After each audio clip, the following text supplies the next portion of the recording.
Hi friends, வணக்கம். இன்றைக்கி நம்ம வீடியோவில் என்ன பார்க்க போகிறோம்னா ஒரு புதிய அனுபவத்தை பார்க்க போகிறோம். நான் வண்டி ஓட்டிட்டு இருக்கும்போது ட்ரைவிங் பண்ணிட்டு இருக்கும்போது ஹைவேல ஒரு நடு ரோட்டில் வந்து பார்த்தீங்கன்னா ஒரு பச்சவந்தி வந்து அங்கிட்டும் இங்கிட்டும் போக முடியாமல் கிராஸ் பண்ண முடியாமல் ரொம்பவும் டயர்டாக நடந்து போயிட்டு இருந்துச்சு. ஹைவேனாலே உங்களுக்கு தெரியும், ஏகப்பட்ட வண்டி வரும். அந்த வண்டியில் அடிபடாமல் தப்பிச்சு பொழைச்சி அது ரொம்பவும் ஒரு கஷ்டப்பட்டு நடந்து போயிட்டு இருந்துச்சு.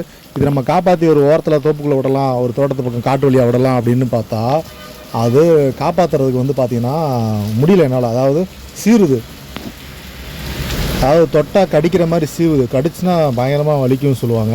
அதனால் வந்து கொஞ்சமாக விரட்டி விட்டு அது தோப்புக்குள்ளே விரட்டி விட்டுறதுக்கு நான் முயற்சி பண்ணுறேன். நானும் இல்லாமல் இன்னொரு அண்ணனும் கூட வந்து ஹெல்ப் பண்ணுறாப்புல. அந்த பச்சைவந்தியை எப்படியாவது தோப்புக்குள்ளே விரட்டி விட்டுறலாம் அப்படின்றதுக்காண்டி தான் இந்த வீடியோ எடுத்தேன். இந்த மாதிரி யாராவது பச்சைவந்தியை நீங்கள் பார்த்துருந்தீங்கன்னா கமெண்ட் பாக்ஸில் கமெண்ட் பண்ணுங்கள். நானே இப்போ தான் ஃபஸ்ட் டைம் பச்சைவந்தியை பார்த்தேன் நேரில். அதனால் பச்சைவந்தின்றது மலைகளில் காடுகளில் அதிகமாக வந்து இருக்கும். இப்போ நம்ம வந்து ஹைவேல போகும்போது வண்டி போயிட்டு இருக்கும்போது திடீர்னு நம்ம இடையில வரும்போது நல்ல வேலை அதில் ஏற்றிருந்தேன்னா ரொம்பவும் பெரிய பிரச்சனையாக இருக்கும். நல்ல வேலை கவனித்து சுதாரித்து ஒரு வண்டியை ஓரத்தில் நிப்பாட்டி அந்த பச்சைவந்தியை காட்டுக்குள்ளே விரட்டி விடுறதுக்கு முயற்சி பண்ணுறோம்.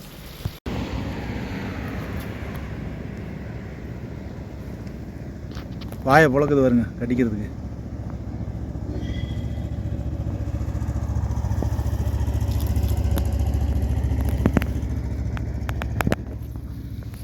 தெரியுதா? சரி, நல்லாடு சரி. பைபாஸ் ரோடு கார் தான் பாருங்க. ஒரு குச்சி இந்த தூக்கி அங்கே சொல்லலாம். இப்போ பச்சவந்தி வாழை பாருங்களே, வாழை சுருட்டிக்கிட்டு இருக்கு. நம்ம யாராவது சேட்டை பண்ணாலோ எது பண்ணாலோ வாழை சுருட்டிட்டு அமைதியாக இருக்கிறியா இல்லை அடி போடவா அப்படின்னு சொல்லுவாங்களா, அது மாதிரி வாழை சுருட்டிட்டு நடக்க சொல்லுவாங்க. அது மாதிரி பச்சவந்தியை பார்த்து தான் சொல்லுவாங்களோன்னு எனக்கு ஒரு மைண்ட் தாட்டு. எப்படி வாழை சுருட்டிட்டு எப்படி வேகமாக எப்படி நடந்து போகுது பாருங்கள்.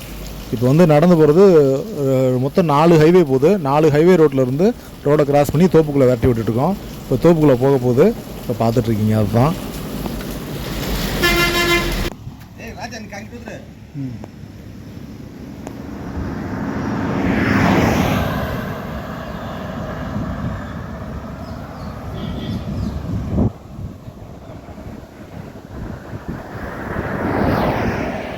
காலு 2 விரல் தானே இருக்கு, 2 விரல் அப்படி நடந்து போகுது.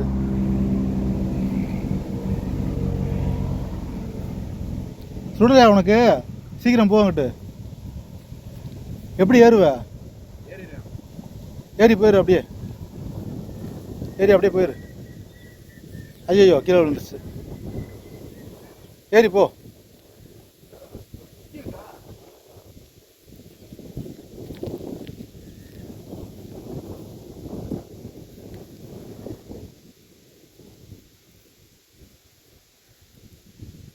போ தோட்டத்துக்குள்ளே போய் ரெஸ்ட் எடு. போ, ரோடு சுடலையா? போ.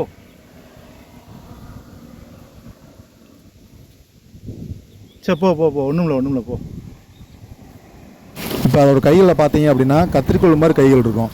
ஏதாவது பூச்சிச்சி வந்துச்சுன்னா இடையில கட் பண்ணி விட்டுரும். அந்தளவுக்கு ஷார்ப்பாக அந்த கைகள் கூர்மையாக வச்சுருக்கோம்.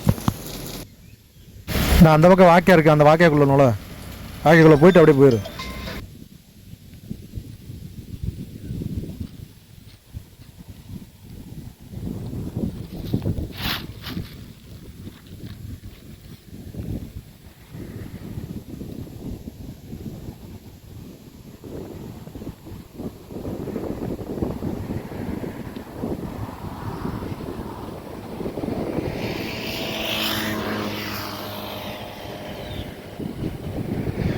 இன்னும் கொஞ்சம் தூரம் தான், அந்த தோப்பு வந்துருச்சு. சீக்கிரம் போ.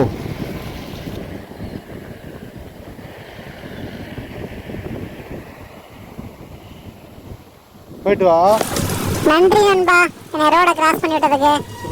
நான் போயிட்டு வரேன் நண்பா, அடுத்த டைம் மீட் பண்ணலாம். அவ்வளோதான் ஃப்ரெண்ட்ஸ், நம்ம ரோட்டை கிராஸ் பண்ணி விட்டுட்டோம். அப்படியே நம்மளும் வண்டி எடுத்து கிளம்புவோம். மீண்டும் மருத்துவ சந்திப்போம். நன்றி, வணக்கம்.